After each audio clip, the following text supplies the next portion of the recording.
जयपुर के पत्रकार कॉलोनी में गैंग वॉर से जुड़ी घटना में एक दुकान मालिक पर जानलेवा हमला किया गया है। जानकारी के अनुसार कार सवार राकेश को कैंपर गाड़ी से टक्कर मारकर घायल किया गया और फिर वाहन से उतारकर सरियों से उसके पैरों पर हमला किया गया। पीड़ित पक्ष ने राजेश सांगवान और गिरिराज निठारवाल पर गुंडे भेजकर हमला कराने का आरोप लगाया है। मामले में भाई भागचंद जाट की ओर से थाने में मुकदमा दर्ज कराया गया। प्रारंभिक जांच में मामला पैसे के लेन देन से जुड़ा बताया जा रहा है, जबकि पुलिस पूरे मामले की जांच कर रही है। तो राजधानी जयपुर की पत्रकार कॉलोनी का ये मामला है, जहां पर एक व्यक्ति पर जानलेवा हमला हुआ है। सरिये से पीटा गया, पैरों पर बुरी तरीके से घायल किया गया। गैंगवॉर की ये पूरी वारदात, कार को कैंपर से टक्कर मारकर घायल भी किया गया। पीड़ित पर सरियों से हमला किया गया। पैसों का ये लेन देन का जो प्रकरण है, ये बताया जा रहा है। राजधानी जयपुर की पत्रकार कॉलोनी में ये गैंगवॉर की घटना सामने आई है। हमारे सहयोगी राकेश जुड़ गए। राकेश, क्या कार्रवाई इस मामले में पुलिस द्वारा? देखिए, पिछले दिनों भी पत्रकार कॉलोनी में गैंगवार की घटना देखने को मिली थी, जिसमें कई गाड़ी सवार लोगों ने एक दूसरे पे हमला किया था, जिसमें 4 लोगों की गिरफ्तारी हुई है। वहीं ये दूसरी घटना देखने को मिली है, जिसमें जो एक दुकानदार था वो दुकान बढ़ा के घर जा रहा था और रास्ते में कैंपर गाड़ी से जो कार सवार पीड़ित था उसको टक्कर मारी, उसको गाड़ी से बाहर निकाला और उसके दोनों टांगों को सरियों से तोड़ डाला। इस घटना को लेकर स्थानीय लोगों में भी आक्रोश है। बहरहाल इस घटना को लेकर जो डीसीपी साउथ है राज ऋषि, उन्होंने निर्देशित किया है टीम को कि जल्द से जल्द जो गुनहगार हैं उनको गिरफ्तार किया जाए। मामले को लेकर राजेश और गिरिराज नाम के 2 शख्सों की तलाश पुलिस कर रही है। चलिए, शुक्रिया तमाम जानकारियों के लिए राकेश। तो पैसों के लेन देन से जुड़ा ये मामला, पत्रकार कॉलोनी राजधानी जयपुर में लगातार इस तरह की घटनाओं की साक्षी बन रही है। अभी कुछ दिन पहले भी पत्रकार कॉलोनी में गैंगवॉर की एक घटना सामने आई थी और अब इस तरह की एक और घटना हुई है। वहीं स्वर्ण नगरी जैसलमेर में नौतपा के बीच मौसम ने अचानक से करवट ले ली, जिससे भीषण गर्मी से जूझ रहे लोगों को राहत मिली है।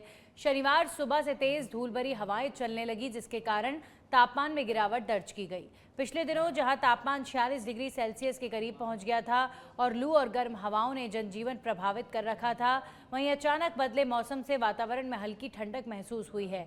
दोपहर के समय जहां सड़कों पर सन्नाटा रहता था, अब बाजारों और सार्वजनिक स्थलों पर लोगों की आवाजाही बढ़ गई है। हालांकि मौसम विभाग ने आने वाले दिनों में नौतपा का प्रभाव जारी रहने और तापमान में उतार चढ़ाव की संभावना जताई है। ऐसे में लोगों को सतर्क रहने की सलाह दी गई है।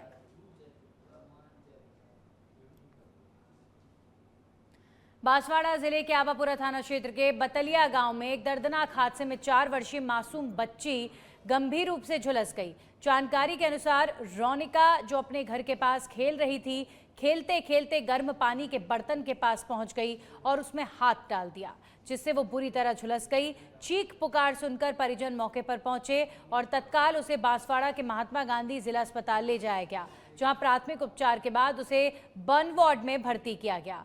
फिलहाल बच्ची का उपचार जारी है और डॉक्टर उसकी स्थिति पर नजर बनाए हुए हैं। क्या हुआ इसको? गर्म पानी में गिर गई। खेलते खेलते गिरी। क्या नाम बताया बच्ची का? उनके पिता का? आपके क्या लगती बच्ची? लड़की। वहीं सिरोही के पिंडवाड़ा के स्वरूपगंज थाना क्षेत्र के नागपुरा नवाघर में खेत में सो रहे पिता पुत्र पर बदमाशों ने चाकू से हमला कर दिया, जिसमें अमर सिंह और उनके पुत्र सुमेर सिंह गंभीर रूप से घायल हो गए। बीच बचाव करने पहुंचे एक अन्य बेटे पर भी आरोपियों ने हमला किया। घटना के बाद बदमाश सोने की चेन और नकदी लूटकर फरार हो गए। घायलों को पहले स्वरूपगंज अस्पताल ले जाया गया, जहां से उन्हें आबू रोड रेफर किया गया। पीड़ितों ने हरीश, राकेश समेत 3 लोगों पर हमले का आरोप लगाया है। वहीं पुलिस मौके पर पहुंचकर मामले की जांच और आरोपियों की तलाश में जुटी हुई है।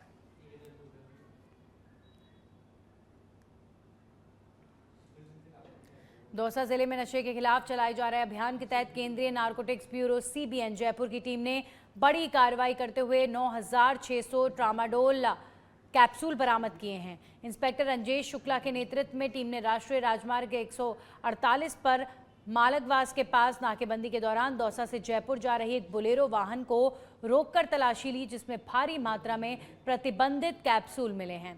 मामले में अलवर जिले के पीपली की ढाणी निवासी आरोपी विजय सैनी को गिरफ्तार किया गया है।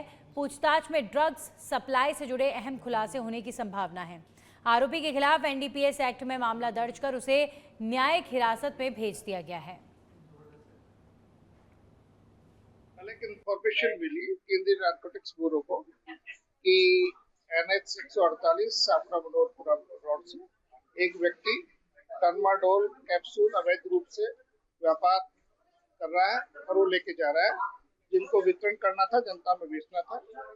उस पर इंफॉर्मेशन पर टीम पहुंची, केंद्रीय नारकोटिक्स ब्यूरो की जयपुर की टीम पहुंची और वहां रेड डाली तो 9,600 टर्माडोल कैप्सूल बरामद हुए हैं, जो अवैध रूप से बेचने के लिए लेके जा रहा था। ना उसके पास कोई बिल था, ना कोई ऑथेंटिक उसके पास वो था।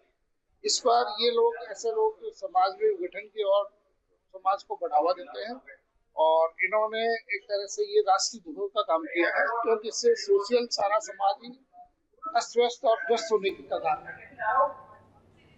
जमवा रामगढ़ के ताला गांव में पेयजल संकट से परेशान महिलाओं का आक्रोश फूट पड़ा, जिसके चलते उन्होंने जयपुर प्रतापगढ़ स्टेट हाईवे को जाम कर दिया। महिलाओं ने खाली बर्तन सड़क पर रखकर विरोध प्रदर्शन किया और जिम्मेदारों के खिलाफ नारेबाजी की। ग्रामीणों के अनुसार पिछले 1 माह से गांव में नियमित पेयजल आपूर्ति नहीं हो रही है, जिससे भीषण गर्मी में लोगों को भारी परेशानियों का सामना करना पड़ रहा है। बार बार शिकायत के बावजूद समस्या का समाधान नहीं होने पर ग्रामीणों का गुस्सा भड़क गया और वे सड़क पर उतर आए हैं।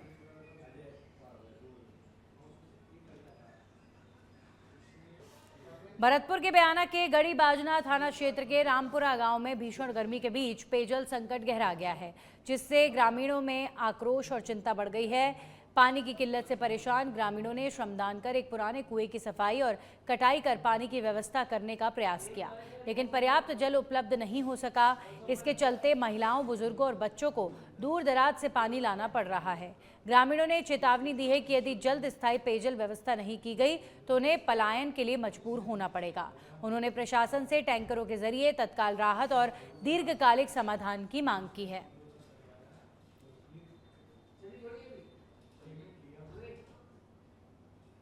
सुल्ताना कस्बे में वर्षों पुरानी जल भराव समस्या के समाधान के लिए नगरपालिका द्वारा करीब 20 लाख रुपए की लागत से बनाए गए नाले और सड़क निर्माण की पहली ही बारिश में पोल खुल गई। तोपखाने के पास मालूपुरा रोड पर बारिश के बाद करीब 2 फीट तक पानी भर गया, जबकि जल निकासी के लिए बनाए गए नाले के चैम्बर तक पानी नहीं वहां तक पहुंच सका। स्थानीय लोगों के अनुसार इस क्षेत्र में पिछले लगभग 10 वर्षों से जलभराव की समस्या बनी हुई है और कई बार शिकायत के बावजूद समाधान नहीं हुआ। ग्रामीणों ने आरोप लगाया कि निर्माण कार्य में लापरवाही बरती गई है, जिससे लाखों रुपए खर्च होने के बावजूद समस्या जस के तस बनी हुई है। उन्होंने नगर पालिका से निर्माण कार्य की जांच कर जिम्मेदारों पर कार्रवाई और स्थायी जल निकासी व्यवस्था की मांग की है।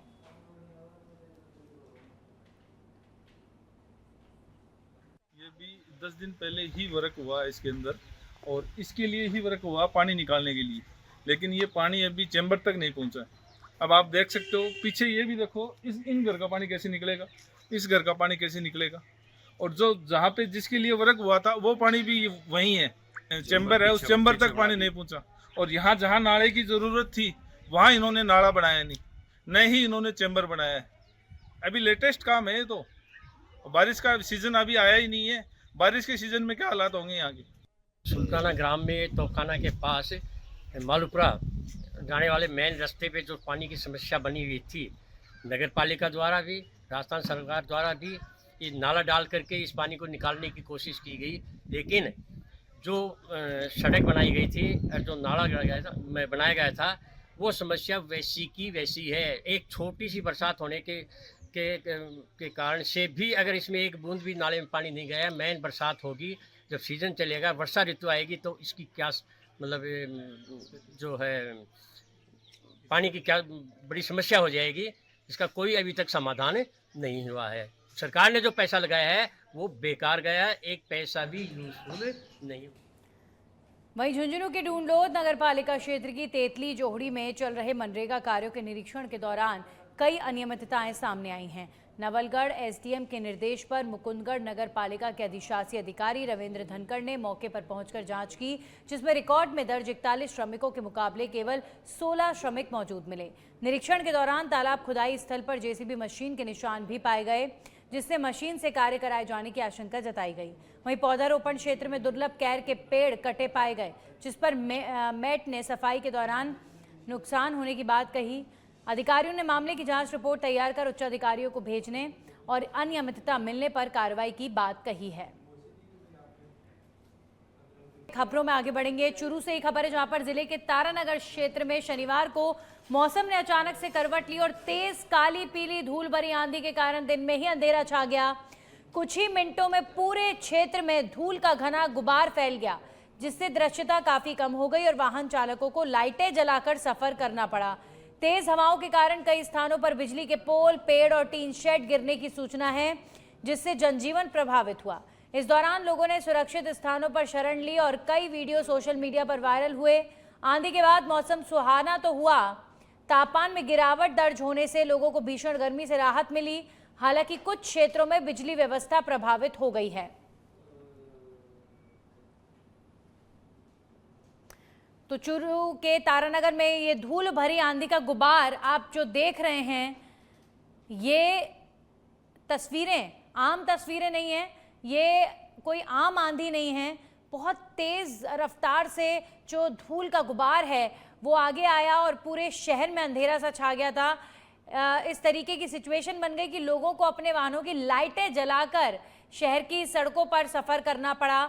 इस धूल भरे गुबार की वजह से जो शहर में मौसम है वो पूरा धूलमय हो गया। पूरी तरीके से जो एक तरीके से दिन के माहौल में जो रंग होता है दिन का, वो भी बदला बदला सा नजर आया। और इस धूल के गुबार के बीच, तेज आंधी के बीच, हालांकि मौसम जो है वो काफी राहत भरा हो गया है। गर्मी से लोगों को राहत मिली है।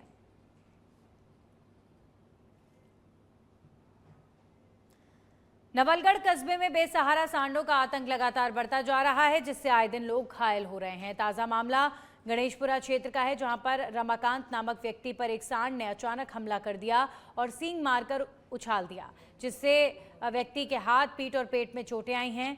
प्रत्यक्षदर्शियों के अनुसार उस समय उनके साथ एक बच्चा भी था जो बाल बाल बचा। परिजनों ने घायल को नवलगढ़ जिला अस्पताल पहुंचाया, जहां पर प्राथमिक उपचार के बाद छुट्टी दे दी गई। स्थानीय लोगों का कहना है कि कस्बे में बेसहारा सांड लंबे समय से लोगों के लिए खतरा बने हुए हैं, लेकिन अब तक कोई ठोस कार्रवाई नहीं हुई है। उन्होंने नगर पालिका प्रशासन से सांडों को पकड़कर सुरक्षित स्थान पर भेजने और समस्या के स्थायी समाधान की मांग की है।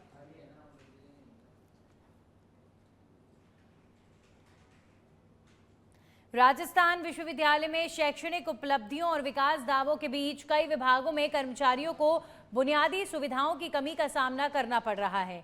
स्थिति ये है कि अर्थशास्त्र विभाग जो कुलपति से जुड़ा हुआ है, वहां पुरुष और महिला स्टाफ को एक ही शौचालय का उपयोग करना पड़ रहा है। लोक प्रशासन और राजनीति विज्ञान विभाग में भी स्थिति चिंताजनक है, जबकि यूरोपीय अध्ययन केंद्र और मानव विज्ञान विभाग में कर्मचारियों के लिए शौचालय जैसी मूलभूत सुविधा तक उपलब्ध नहीं।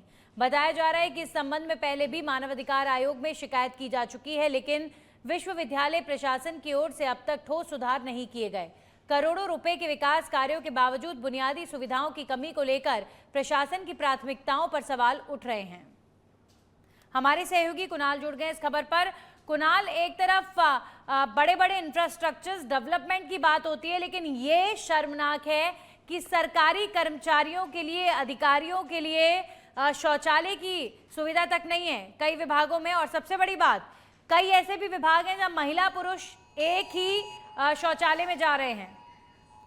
निश्चित रूप से आपको बता दें कि अगर जो मानव अधिकार आयोग ने भी इस पूरे मामले का संज्ञान लिया है, और संज्ञान लेने के साथ अगर हम बातचीत करें तो इस पूरे मामले में पूर्व में शिकायत की गई थी, उसके बाद जो है मानव अधिकार आयोग की रिपोर्ट। लेकिन आज जब हमने यूनिवर्सिटी में हालातों का जायजा लिया तो स्थिति जस की तस बनी हुई है। यहाँ पर जो, क्योंकि नेक की टीम आती है तो व्यवस्थाएं बिल्कुल ठीक हो जाती हैं, लेकिन उसके बावजूद जो है स्थिति जो है बदलाव नहीं हो रहा है। स्थिति में अगर तस्वीरों में देखेंगे तो एक जो है जो दिव्यांगजन है उनके लिए भी वॉशरूम की व्यवस्था यहाँ पर की गई, लेकिन उस पर ताला लगा हुआ है। और कई विभाग तो ऐसे जहाँ पर व्यवस्था ही नहीं है, ऐसे में जो स्टाफ है उसको खासा परेशानियों का सामना यहाँ पर करना पड़ता है। जी शुक्रिया कुणाल आपका तमाम जानकारियों के लिए। तो मानव अधिकार आयोग में पहले भी दर्ज हो चुकी शिकायतें, लेकिन करोड़ों खर्च के बावजूद व्यवस्था पर लगातार सवाल खड़े हो रहे हैं। नवलगढ़ कस्बे के वार्ड संख्या 2 स्थित अथूना मोहल्ले में शुक्रवार रात आकाशीय बिजली गिरने से एक मकान में लगा सोलर सिस्टम, बिजली उपकरण और वायरिंग क्षतिग्रस्त हो गए। यूसुफ काजी के मकान पर गिरी बिजली के तेज प्रभाव से छत और दीवारों में दरारें आ गईं, जबकि सोलर सिस्टम पर लगा तड़ित चालक भी टूटकर दूर जा गिरा। घटना के दौरान मकान के बाहर लगे मीटर, स्विच बोर्ड और लाइटें भी जल गईं। सूचना पर बिजली निगम की टीम मौके पर पहुंची और सुरक्षा के मद्देनजर कनेक्शन अस्थायी रूप से काट दिया गया। गनीमत रही कि हादसे में कोई जनहानि नहीं हुई। हालांकि पास स्थित मदीना मस्जिद की वायरिंग भी प्रभावित हुई। स्थानीय लोगों ने प्रशासन से नुकसान का सर्वे कराकर मुआवजा दिलाने की मांग की है। आसपास के 1-2 घरों के अंदर भी बिजली वायर जलने की शिकायत मिली है। पास में हमारे मदीना मस्जिद है, उसके अंदर भी जितनी जो वायरिंग है, अंदर के पंखे हैं, वो जल गए। तो मेरा बिजली विभाग और प्रशासन से यही मांग है कि कल सुबह मौके पर अपनी जो भी सिविल की या फिर जो टेक्निकल टीम है उनको भेजकर इनका प्रॉपर सर्वे किया जाए और डिजास्टर मैनेजमेंट, आपदा प्रबंधन के अंदर इनका जो भी राज्य सरकार द्वारा नियमानुसार जो भी इनकी सहायता है वो करें।